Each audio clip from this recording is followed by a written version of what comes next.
Hello students of class 8। आज हम आपको हिंदी लिटरेचर का चैप्टर 2 चीफ की दावत एक कहानी सुनाने जा रहे हैं। इस कहानी के लेखक भीष्म साहनी जी हैं और इसमें बताया गया है कि माता पिता पुत्र के लिए ईश्वर से बड़े बताए गए।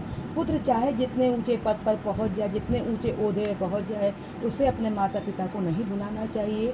और कभी कभी झूठे अभिमान में आकर बच्चे ऐसा कर बैठते हैं कि माता पिता की अवहेलना होती है। ये बात बहुत गलत है। इसमें यही बताया गया है कि माँ बाप जितने भी कम पढ़े लिखे हों और पुत्र जितना ही पढ़ा लिखा हो, लेकिन माँ बाप के आगे वो हमेशा छोटा ही रहेगा। मिस्टर श्यामनाथ के घर चीफ की दावत है। श्यामनाथ और उसकी धर्मपत्नी जो हैं वो पूरी तैयारी में लगे हुए हैं। सब तरफ साफ़ सफाई का काम हो रहा है और शाम के 5 बजने वाले हैं और चीफ उनके आने वाले हैं। सब तरफ कुर्सियाँ, मेज़, तिपाइयाँ, नैपकिन सजा दिए गए हैं। मेहमानों के बैठने का इंतज़ाम बैठक में किया गया है। ड्रिंक का भी इंतज़ाम है। घर का फालतू सामान इधर उधर अलमारियों में छुपा दिया गया है। अचानक उनके मन में विचार आता है कि माँ का क्या होगा, माँ को कहाँ रखें, क्योंकि उन्हें लगता है कि अगर उनके बॉस उनकी माँ से मिलेंगे तो उनकी बेइज्जती होगी। और इस तरह से श्यामनाथ बहुत चिंता में हैं कि कहीं चीफ का सामना माँ से हो गया तो बड़ी मुश्किल पैदा हो जाएगी। मैं ऐसा करूँगा कि माँ से जल्दी कहूँगा खाना खाकर अपनी कोठरी में चली जाए, जब तक मेहमान ना चले जाएं, जब तक वो अपनी कोठरी से बाहर ना निकले। दोनों पति पत्नी यही सोच रहे थे। अचानक जो थी ये कहने का माँ सो गई खाना खाकर और उनको खर्राटे आने लगे, तो उनके खर्राटों की आवाज़ बरामदे तक जाएगी जहाँ मेहमान खाना खाएंगे, तो इससे मेहमानों को बड़ी परेशानी होगी। तो फिर ऐसा करो, माँ को जगाने के लिए क्या करें, माँ को खाना पड़ोसन के घर भेज दो।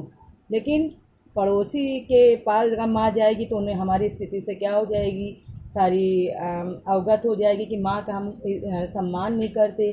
तो ऐसा है, माँ को घर में ही रखना, लेकिन उनको उस अलग हिस्से में बिठाना ताकि मेहमानों का सामना माँ से ना होने पाए। माँ ने जब ये सुना तो उसने कहा ठीक है, मैं अब खाना खा के जल्दी मैं अपनी कोठरी में चली जाऊंगी।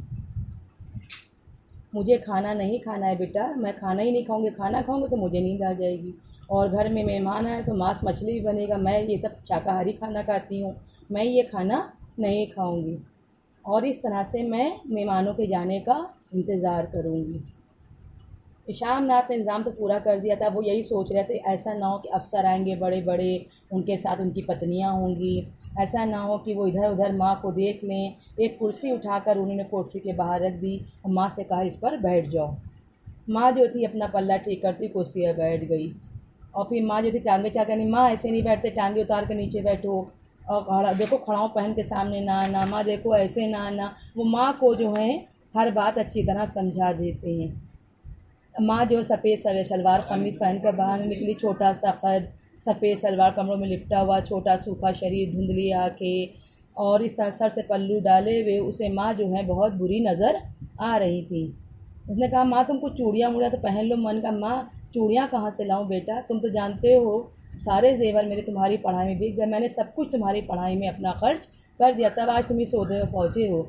अब मैं क्या करूँगी चूड़ियाँ और जेवर पहनकर, जब पहनने का समय था तब तो मैंने तुम्हारे ऊपर सब कुछ निछावर कर दिया। अब मेहमानों के आने का समय हो गया, सब नहा धोकर तैयार हो गए। श्रीमती जी भी अपने कमरे में चली गई तैयार होने के लिए। माँ बेचारी एक कोने में किनारे कुर्सी पर बैठी हुई थी। अब अगर चीफ जैसे ही आए तो पार्टी चलने लगी और ड्रिंक का भी इंतज़ाम था। पार्टी में सब लोग खूब हंसी मजाक वार्तालाप चल रहा था, ड्रिंक पर ड्रिंक चल रही थी और मेम साहब जैसे पत्नियां जो थी सबकी सब अपनी बातों में लगी हुई थी। इसी 10 बज गए, रात के 10 बजे किसी को भी माँ के खाने का ख्याल ना हुआ। और इस तरह सभी जब 10 बज गए सब खाना खाने के लिए और बैठक से बाहर निकले। आगे आगे श्यामनाथ रास्ता दिखाते हुए, दूसरे मेहमान पीछे भी बरामदे में खाने का इंतज़ाम किया गया था। तभी उनका सामना माँ से हो गया। माँ कुर्सी पर वैसी की वैसी बैठी हुई थी, ना उसने खाना खाया था और लेकिन अचानक उसको नींद आ गई। उससे खर्राटों की आवाज़ें आने लगी। उसका सिर कभी इधर घूमता तो कभी उधर घूमता और बाल भी सारे अस्त व्यस्त हो गए थे। आधे सर के बाल जो थे बिखरे हुए थे। श्यामनाथ बहुत गुस्सा हो गए। उन्होंने माँ को जल्दी से कुर्सी से हिला दिया। माँ जल्दी से घबरा के खड़ी हुई और सोची कि अब मैं क्या बोलूँ। उसे चीफ का सामना करते हुए भी थोड़ी सी घबराहट हो रही थी, लेकिन वो मजबूर हो गई और उसने नमस्ते करी। और इस तरह से साहब जो थे वो माँ से मिलकर उन्होंने भी उनको नमस्ते करी। गांव की रहने वाली हैं तुम्हारी माँ, उम्र भर गांव में रही इसलिए सामने आने से शर्माती हैं। अब अच्छा गाना सुनाओ, पुराना गीत कोई सुना दो। माँ ने कहा मैं क्या गाऊंगी बेटा, मैंने कब गाना गाया है।